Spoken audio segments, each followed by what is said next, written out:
Amanda. So we will go with our last speaker, and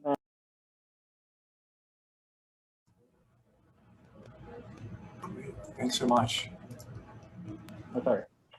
So I will present Dr. Rahimi. Dr. Rahimi did his bachelor in biology and mathematics at the Kalamazoo College, and then he moved to the Mayo Clinic College of Medicine to pursue an MD and PhD program. Then he moved to the Johns Hopkins University to an internal medicine program, and then in 2013 he moved to the pulmonary critical care medicine at Massachusetts General Hospital. And since 2017, he has been an instructor in medicine at Harvard Medical School. He has more than 11 peer-reviewed publications and multiple awards around his career. So thank you very much, Dr. Roth, for your time and for helping us organize this symposium. Thank you very much, Eugenio. Thanks to the organizers for the invitation and the chance to speak. So as Carrie and Amanda very nicely outlined, we still don't have a good understanding of the mechanisms that lead to sensitization to these innocuous environmental allergens that lead to an allergen-specific Th2 and IgE response that orchestrates allergic inflammation as outlined in this schematic. But I want to transition gears to a different kind of interesting puzzle in allergic diseases, and that is why is there variable tissue involvement and why is there variable severity in allergic diseases if these really are due to just loss of tolerance to these environmental allergens. And so this is a schematic that shows three common allergic diseases: atopic or allergic dermatitis, allergic asthma, and allergic rhinitis. And in children, the most common manifestation of these allergic diseases is AD, is atopic dermatitis. And what's interesting is that the development of AD certainly significantly increases your risk for developing comorbid allergic diseases, that is allergic asthma and allergic rhinitis. But there are a significant number of children that develop AD that don't have significant clinical manifestations of allergic airway disease. And so it's kind of unclear so just losing tolerance and developing a Th2 and IgE specific response to these allergens isn't sufficient to cause a particular manifestation of allergic diseases. In addition to that, in adults that I see, we certainly see individuals who have severe allergic asthma and severe allergic sinus disease, but really don't have significant skin manifestations. And so it remains unclear what beyond loss of tolerance and induction of an allergen-specific type 2 response dictates this variability in the tissue involvement and the severity of allergic diseases. And so there are multiple, non-mutually exclusive hypotheses that one can generate to explain these clinical observations. Our group has become particularly interested in the role that antigen-specific T-cell localization plays in tissue-specific responses. And so we've known for at least the last over 10 years that memory T-cells can durably persist in mucosal tissues. And so this is a schematic from Donna Farber's group that's basically showing the standard simplified life cycle of a T-cell response. And so in lymphoid tissue, antigen-presenting cells, specifically dendritic cells, present antigen as well as co-stimulatory molecules, and there are additional accessory signals that lead a naive T cell to proliferate, differentiate into a T cell effector of a particular flavor, migrate to the site of inflammation, execute effector functions. And then there's certainly a well-described and multiple T cell response contraction phase where the majority of effector T cells die after the peak of the immune response, but about 5 to 10% of them give rise to long-lived antigen-specific memory T cells. And so the initial characterization of memory T cells in Salusto's initial description was that memory T cells are heterogeneous. And so we knew since the late 90s that there are at least two populations of memory T cells that can be found in blood, and these were characterized as effector memory and central memory depending on the expression of lymph node homing molecules. For the purpose of this talk, I'll just group these together as circulating memory T cells that can provide kind of global host immunosurveillance. Over the last 10, 11 years, it's become clear that a subset of memory T cells are ones that they actually durably park in the previously inflamed tissue. And we describe these as tissue-resident memory T cells. And a significant amount of data is accrued that, particularly in CD8 responses, where that's most of our knowledge in TRM biology, these TRMs in the context of infectious diseases play a very important frontline defense against pathogen re-exposure. And so we've gained a lot of insight into CD8 TRMs, and we're gaining insight into CD4 TRMs, mostly in the context of infectious diseases. There's growing evidence in the context of malignancy.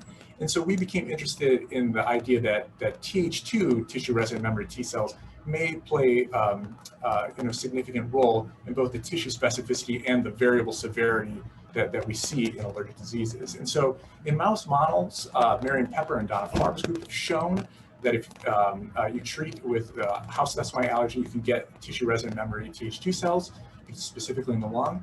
But the role of those, hasn't still been clearly delineated. But that's just in mouse models. What's the evidence actually in humans? And so this is a very nice paper from Sarah Teichmann's group in Nature Medicine now over a year ago. And what they did in this study is they actually did bronchoscopies in healthy individuals and individuals with allergic asthma. And they did airway biopsies, and they did single-cell RNA-seq on all the cells. And they did network analysis to try to understand the communication between cells that are within the airway mucosa. And so they color-coded, red cells as being immune cells, blue as being stromal cells, and green as being epithelial cells. And you can see that they had a particular, network of communication between these. There are tissue-resident memory T cells that are certainly, present due to previous infections. In individuals with allergic asthma, what was interesting is they found a population of Th2 cells that looked like pathogenic Th2 cells.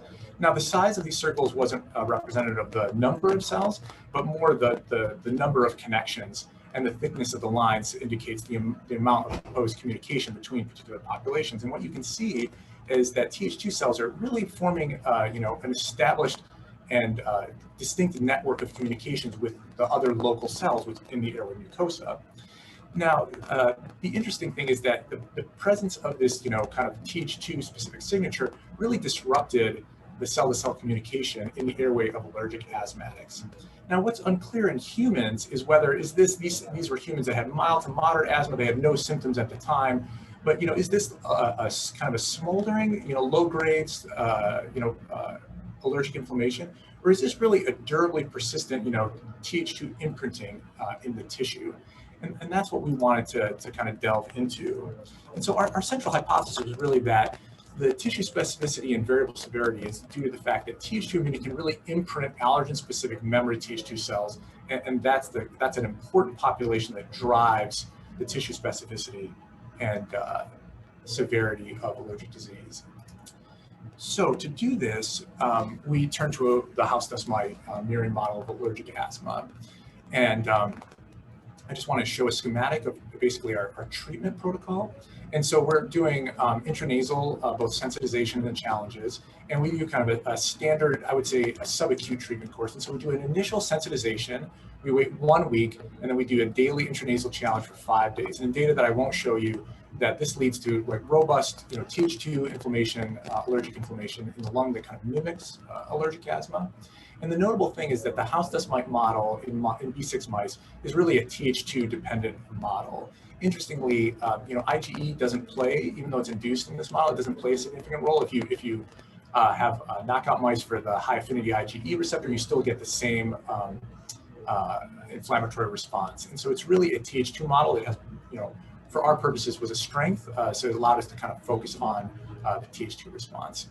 And so the peak inflammation occurs around day 14, 15, and then it resolves over the course of about 3 to 4 weeks. Now, we really wanted to make sure that we weren't studying the tail end of the initial inflammatory response, so we waited at least 6 weeks, and in some experiments, up to 12 weeks. And after this treatment course, we termed these mice house dust mite memory mice. We either analyzed them or we re-challenged them with a single dose of house dust mite. And we found that at 72 hours of data, I'll show that we can recapitulate the features. So In the first set of experiments, I just want to show that we can, in fact, induce Th2 memory with this subacute house dust mite treatment protocol. So in these experiments, we have 4 groups. We have naive controls, so naive mice that we're giving a single challenge of house dust mite. And then our house dust mite memory mice, which we're either leaving untreated or we're re-challenging with a single dose of house dust mite.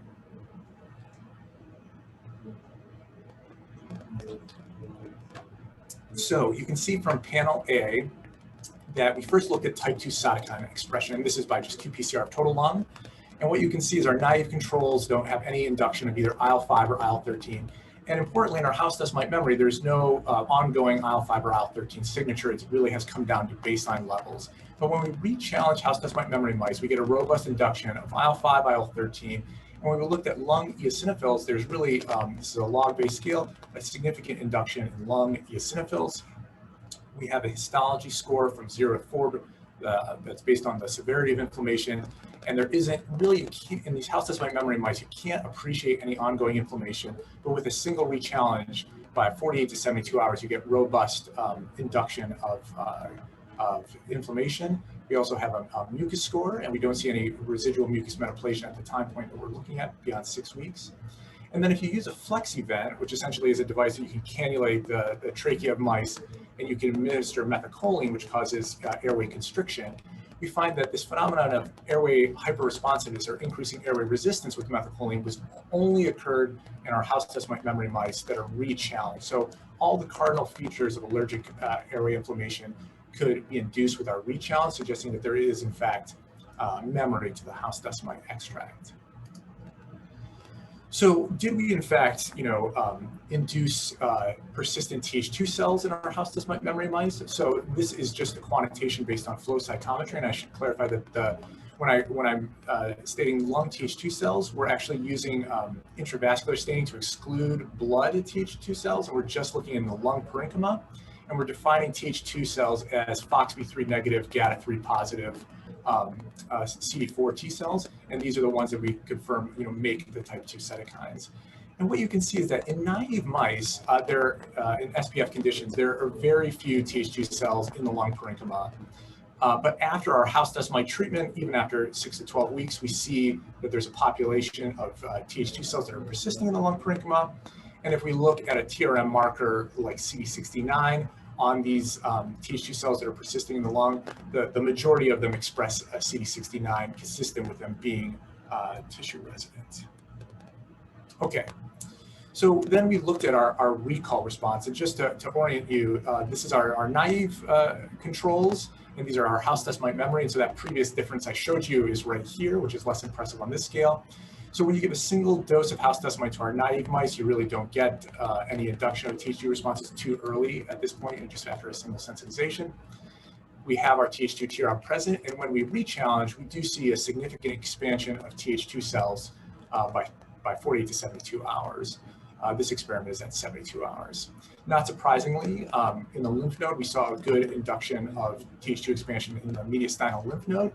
While other groups have shown CD8s, there can be tissue-resident CD8s in lymph nodes, we really haven't seen a significant population of lymph node-resident Th2 cells in our model. That has, there might be small numbers, but we really haven't seen significant tissue residency in the lymph node compartment in our model. But when you re-challenge, you do get good expansion in the lymph node. Now, because there has been data that ILC2s, which is another type 2 lymphocyte that can make type 2 cytokines, can acquire memory-like properties, we looked at our ILC2 numbers. And comparing a naive and house dust mite memory, at least in our subacute house dust mite model, we didn't see any difference in the number of ILC2s or the phenotype. So at least in our model, we didn't see significant, memory ILC2s. When we give a single dose of house dust mite, which really isn't that potent, we don't see ILC2 expansion in naive mice. There was a small increase in ILC2 numbers, but it was really quite unimpressive compared to the Th2 response. We did additional experiments in RAG deficient mice, and you completely lose this recall response. And so this is the dominant type 2 lymphocyte in this house dust mite model really is Th2 cells.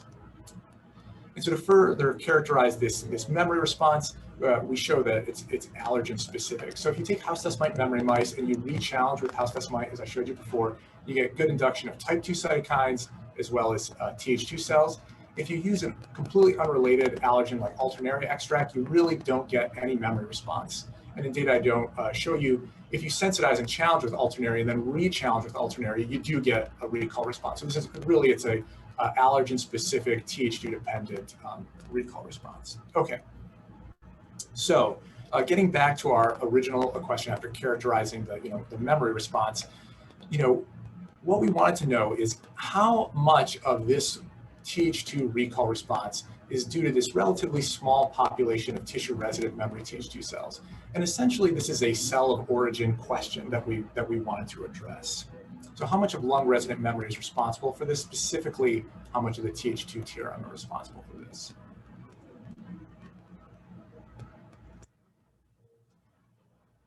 So to study this, we turn to Parablosis.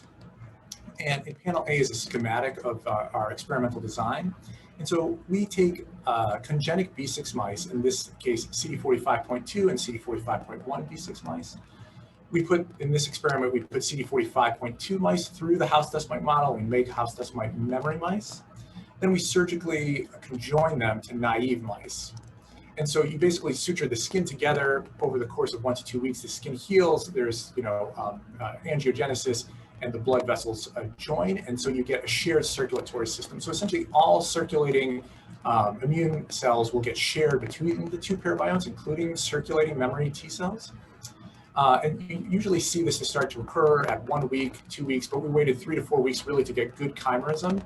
And so once we had efficient chimerism, we had a situation where we had a memory parabiont that had both lung-resident memory Th2 cells as well as circulating memory Th2 cells, and a naive parabiont that had circulating memory Th2 cells, but the lungs had never seen house dust mite before. They were naive lungs. And so then we re-challenged both parabionts and essentially ask, what happens to the recall response? And in these experiments, we're looking first at the lymph node response to see if we actually got good chimerism. And so remember, we didn't have any tissue-resident memory really in the lymph nodes, but when we looked at the mediastinal lymph node Th2 cells, in our naive controls, we didn't see any significant population of Th2 cells. In the naive parabionts, we saw a good induction of Th2 cells similar in size to the memory parabiont. And when we took the lymph node cells and re-stimmed them with house dust mite ex vivo and looked at type 2 cytokines, we saw similar levels of cytokines between our two parabionts. So essentially, we've efficiently transferred all the circulating allergen-specific memory Th2 cells between our two parabionts. So our cell of origin question is what happens in the lung? And so unlike the lymph node, there was a significant difference in the lung Th2 response. And so here are our naive controls. You can see that there are really very few Th2 cells in the lung. There was an induction of a population of Th2 cells in the naive parabionts that only had circulating memory. But in fact, we had to break the scale. There's over 4-fold more Th2 cells in the memory parabionts that had tissue-resident memory. And that difference is, was similar when we looked at type 2 cytokines such as IL-5 and IL-13. So suggesting that there's a significant component of allergen-specific Th2 memory that is durably imprinted in the lung. It cannot be transferred by parabiosis. And interestingly, it wasn't just the degree of inflammation. We saw a difference in the pattern of inflammation between our experimental groups. So here are our naive controls looking at kind of standard H&E staining as well as PAS staining for mucus metaplasia. And what you can see is that there's really very little inflammation in our naive controls. In our naive parabiont, we did see inflammatory infiltrates, and the white arrows are pointing to blood vessels. Really, all the inflammatory infiltrate was kind of perivascular. We didn't see good parabronchial inflammation in our naive parabionts without tissue-resident memory. Similarly, we didn't see good mucus metaplasia in our naive parabionts that didn't have tissue-resident memory. In contrast, in the memory parabionts, we really got very robust both parabronchial inflammation, this black arrow pointing to an airway, and perivascular inflammation, so inflammation around the blood vessels, and robust mucus metaplasia delineated by purple cells in our PAS staining. And so the lung histology is quantitated here. So while both populations, tissue-resident and circulating memory Th2 cells, play a role, you really needed both populations to get robust inflammation, including parabronchial inflammation, mucus metaplasia, and also you only saw airway hyperresponsiveness in the memory parabionts with tissue resident memory. And lastly, to confirm that this really, that tissue resident memory Th2 cells were really driving the airway response, we took advantage of looking at bronchoalveolar lavage, or just basically using saline to lavage the airways in the mice. And in house dust mite memory mice, there are really very few Th2 cells during homeostasis. When you re-challenge, what we found is that in our parabionts, really all the expansion in Th2 cells in the airways required the presence of tissue resident memory.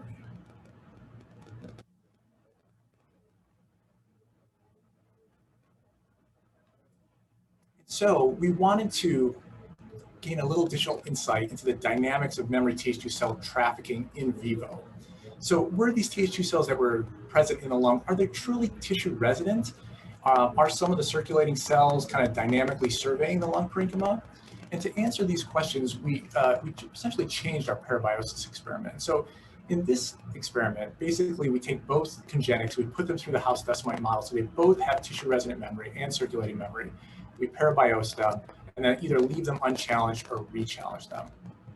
And in this representative flow, we're looking at one of the mice as CD45.2 host. We're looking at the lung CD4 T cells.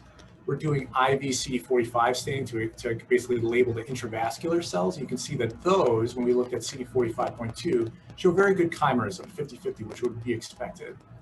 When we looked at the intraparenchymal CD4s in the lung, and we excluded Tregs and we looked at the GATA3 positive cells, which are the Th2 cells, we found that they were almost essentially all host-derived. So they really truly are tissue resident. In addition, the circulating memory Th2 cells really aren't dynamically surveying the lung parenchyma. They really are surveying distinct compartments. The tissue resident memory Th2 cells are really surveying the lung, and the circulating ones are staying in the blood, and they're really not dynamically surveying the lung parenchyma in any significant numbers. But so this is the exact same experiment during the memory phase. If you re-challenge both parabionts and then you look at the percent of partner-derived Th2 cells. So in the memory phase, there's almost no partner-derived Th2 cells in the lung parenchyma. But when you re-challenge, that's when you see Th2 cells that are in the circulation coming into the lung parenchyma. So suggesting, again, there's really non-overlapping trafficking patterns of these lung-resident memory Th2 cells and circulating memory Th2 cells. And the circulating ones only contribute to inflammation when and get recruited into the lung parenchyma when there's allergen re-challenge. So that raised a question of why is it that there are more Th2 cells in the memory parapion? So there's two possibilities. One is that lung resident memory Th2 cells are enhancing the recruitment of circulating memory Th2 cells into the lung compartment, into the lung parenchyma. Alternatively, these lung resident memory Th2 cells might be proliferating in situ. And so in experiments that I won't show you for the sake of time, interestingly, we found that the presence of lung resident memory Th2 cells didn't enhance CD4 T cell recruitment really in any significant way. What we found is that these lung resident memory Th2 cells really, even though they look like they're effectors, they retain the capacity really to proliferate robustly in situ, and that's why there's a significant increase in the number of Th2 cells in our memory parabiome. And this is one way that we showed that. So we took individual house dust mite memory mice, and during the memory phase, we did BAL and we did flow on Th2 cells. And about 2 hours before we harvested the mice, we injected them with BRDU. And so there's very few Th2 cells in the BAL during the memory phase, but those that are present, we find that they're, in fact, we looked at Ki67, the majority of them are Ki67 low and none of them took up BRDU. So during the memory phase, most of them are in G0 of the cell cycle. But when we re-challenged and did BAL, we found that 80 to 90% of them became Ki67 positive, and even in that 2-hour window, we found a significant population that took up BRDU consistent with being in active S phase, and that's quantitated here. And so historically, people have thought that tissue resident memory T cells in general were terminally differentiated. They could make cytokine, but they really couldn't proliferate. And that was mostly based on trying to take them ex vivo and stimulate them and get them to proliferate. And they really don't do that very well ex vivo. And they don't like being out of their, they don't like being taken out of their tissue compartment. But recently, CD8s have been shown that they can proliferate. CD8 TRMs have been shown that they can proliferate in situ. And now what we're showing that, in fact, the dominant mechanism that tissue-resident memory Th2 cells enhance the recall response is, in fact, by proliferating in situ rather than enhancing recruitment of circulating T cells. And so the last question we had is, are these really distinct types of cells? Are they transcriptionally distinct types of cells, or is it just really a matter of during the effector phase, some of them kind of have a few markers that make them retain in the tissue? Are they really truly transcriptionally distinct subsets of memory Th2 cells? So to do this, we did RNA-seq analysis. So we took house dust mite memory mice, and we actually used a FOXP3 reporter so that we could exclude Tregs. And we took the lung intraparenchymal CD4 T cells, as well as the SLO, the secondary lymphoid organ. So we pooled lymph nodes and spleen. We use Th2 as our marker of Th2 cells. We confirmed that these, in fact, are the same ones that express GATA3. So we took the Th2 positive and as a control Th2 negatives from the lung parenchyma and did the same in the SLO. And we did RNA-seq analysis. And this is our PC analysis. And interestingly, what we found is that the Th2 cells that were in the SLO versus the lung parenchyma really were transcriptionally distinct. Indeed, I want to show you, they share the same Th2 signature, so they all express high level of GATA3, similar levels of GATA3, similar levels of like the alarmin receptors. They both look like Th2 cells, but there were distinct transcriptional profiles in the lung Th2 cells. And when we did enriched functional pathways analysis comparing the lung versus the SLO Th2 cells, many of the pathways that we saw which were different were that the lung resident memory Th2 cells expressed genes involved in extracellular matrix biology, cell-cell interactions with collagen, as well as unique integrins.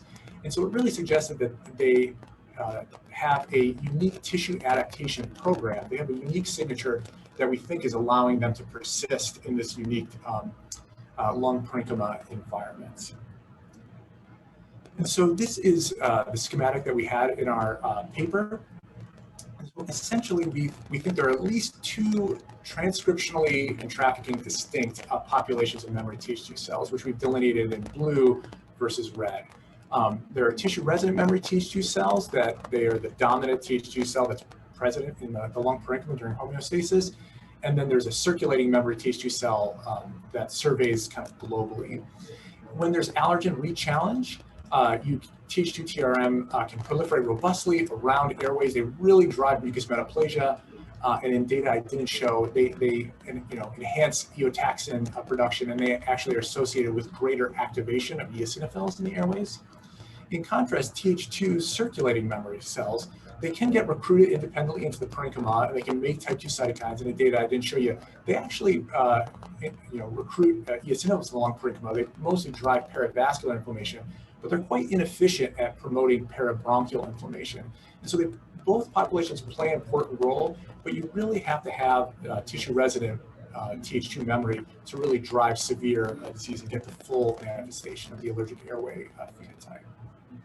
And so getting back to our initial question of why is there variable tissue involvement and variable severity in allergic diseases, we think that this imprinting of tissue-resident memory Th2 cells is an important part of that, and that can be a potential explanation for why there is variable, clinical manifestations in humans.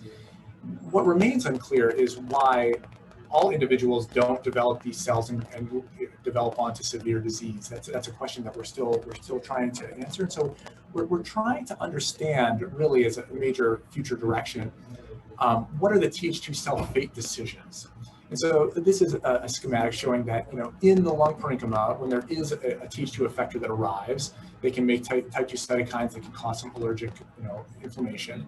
But they really have to make a cell fate decision. And there are multiple decisions that the cell has to make. It could either die, it could egress via the lymphatics and join the circulating compartment, or it can really imprint the tissue with allergen-specific memory. And so we're taking a variety of approaches, including lineage tracing, to understand these cell fate decisions. And our hope is that you can identify pathways that promote tissue-resident memory formation to block those or really prevent the progression of severe allergic disease. And so with that, I'd like to thank everyone in the Luster lab, particularly Andy Luster, who's my postdoc mentor, as well as Kishab Nepal, who is my research technician, who was really instrumental in all the experiments I showed you. All the members of the Luster laboratory, multiple groups at Mass General Hospital are funding sources. And later in 2021, I'll be starting my own lab at Mass General, and I'll be putting out ads for research technicians and later postdoc. If you're interested in the kind of work that I showed, please feel free to email me.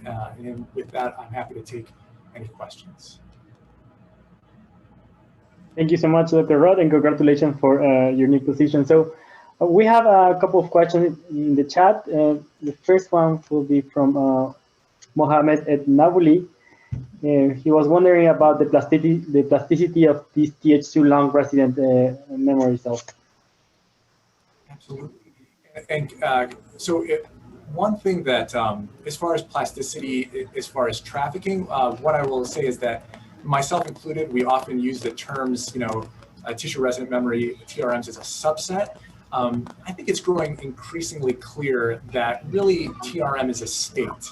And so while they, memory T cells can acquire this tissue adaptation signature and durably persist in these barrier tissues, it's not indefinite. In multiple different models, it's been clear that and particularly with stimulation, some TRMs can egress out of the tissue and then contribute to circulating memory, but they can still retain that predilection to traffic back to their kind of tissue of origin.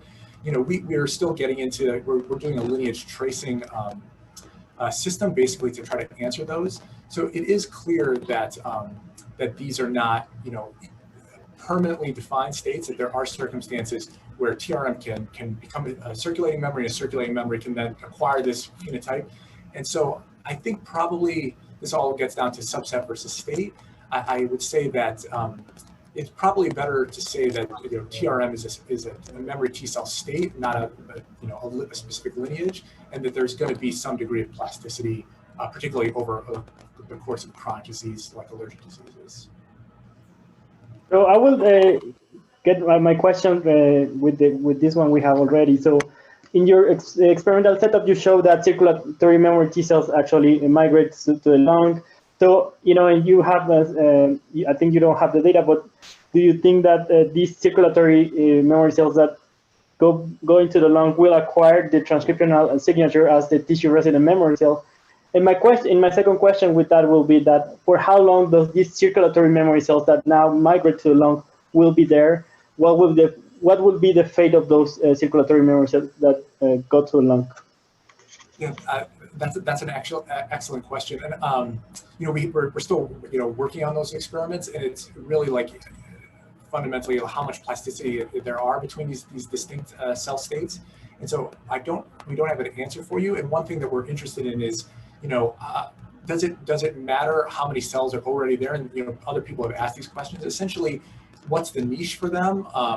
Is there a cap on how many cells? How does the niche adapt over time? And with that niche adaptation, is it more likely that a circulating cell will then adopt that tissue adaptation signature and become, durably part in the tissue and contribute to more local and severe disease?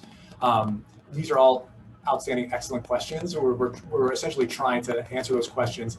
And the thing that we're quite interested in is, why do some people, particularly there's data clinically that some individuals with childhood asthma can have, remission of disease over time? Is it because these things wane with time and so there's some inhibitory pathways? What are the factors that regulate that? But we're essentially trying to understand all the different paths you can end up with this tissue resident memory Th2 cells, and what are the factors that dictate whether any T cell, whether it's an initial effector or a circulating memory Th2 cell, to park versus leave versus die. And those are kind of all the questions that we're particularly interested in this one particular avenue of our lab. Thank you. So we have one more last question from Yutin Shu. She said, wonderful talk. Do we know about these memory Th2 cells in human allergy? Are they druggable? Thank you. That's an excellent question. So what I would say is that studies have shown, and we have data, we have a human cohort as well, that there are definitely Th2 cells that are persisting in the airway mucosa in humans. And they have a signature that looks like they're a Th2A or these pathogenic Th2 cells. So we think that those are the Th2 TRM. There was just recently, just this last week, a Science Immunology paper looking at allergic dermatitis, atopic dermatitis, and there are these Th2 cells that are persisting in the skin. And interestingly, they had a cohort of patients where they gave anti-IL-4 blocking antibody to dupilumab, and even after 1 year, those pathogenic Th2A cells were still persisting in the skin, even though the skin had clinically improved. And so it suggests that, again, that these cells are durably parked in tissues in human allergic diseases and are likely, contributing to these various tissue-specific allergic diseases. I have a quick question, if it's possible. So I was wondering if we could even have maybe a conversation about the idea of the durability based on antigen, right? So I think that this is, to me, like the really fascinating part about allergy is that it's, these ideas of having memory are really for pathogens, right? You want a response, you want a great memory response for a pathogen, like for a worm, for example, and yet they clearly form in the context of allergy. And I'm just really curious about your thoughts on how allergen chronicity and durability contributes to TRM maintenance, and whether they wane over time if by chance you are able to get away from that allergen, which isn't that easy when it's in the environment around you sometimes, or whether you have to reform them again, as opposed to like long-lived memory for a pathogen, and whether CD4 TRMs really are as long-lived as CD8s, which I think is still an ongoing question. Yeah, absolutely. And I think what I would say is that the two parts, one, which I think is not just a semantic, it's an important question which you raise, is that if a T cell is still seeing low levels of antigen, is it really a memory T cell? And people have different views on this, and it's not dissimilar basically from the tumor immunology field, where basically there's always allergen exposure, and there are these people describe as TRM-like or memory-like cells. And I don't know what is the best thing to do as far as terminology, whether or not we should call these bona fide memory cells, if they're going to be. So even in our SPF mice, I can't exclude the possibility that house dust mite is everywhere. And so we are doing some experiments using like papain, which we're hoping that we can convince ourselves that there wouldn't be any in the cage, but there could very well be, not only from the previous challenges, but even in the bedding of the SPF cage, there can be low levels of antigen that are important for persistence. We haven't done those experiments. And then certainly, when we've tracked, it does seem in our model that when you go out, there definitely is a persistence of these Th2 TRM on the order of many months. But the farther we kind of looked about 6 months out, and the numbers do start to wane. And so one thing that we're interested in is that when you re-challenge and there's expansion, how much of that expansion is due to TRM proliferation versus recruitment? What I would say is that the fact that these things can last for at least on the order of months, they're probably in the context of real human situations. They're going to be clinically important, but I don't know, the main question, I don't know what role specifically, how much persistent antigen is present, plays a role in the persistence in the biology. So thank you very much for your question. Thank you, Rod, and thank you. Well, with this, I think we end our symposium. Thank you very much for all our speakers and our audience. And if you have any questions, please don't hesitate on contacting the authors. And next Thursday, we'll have another symposium on neutrophils in health and disease. Please join. And thank you so much, everyone. Thank you. Bye-bye. Bye. Thank you.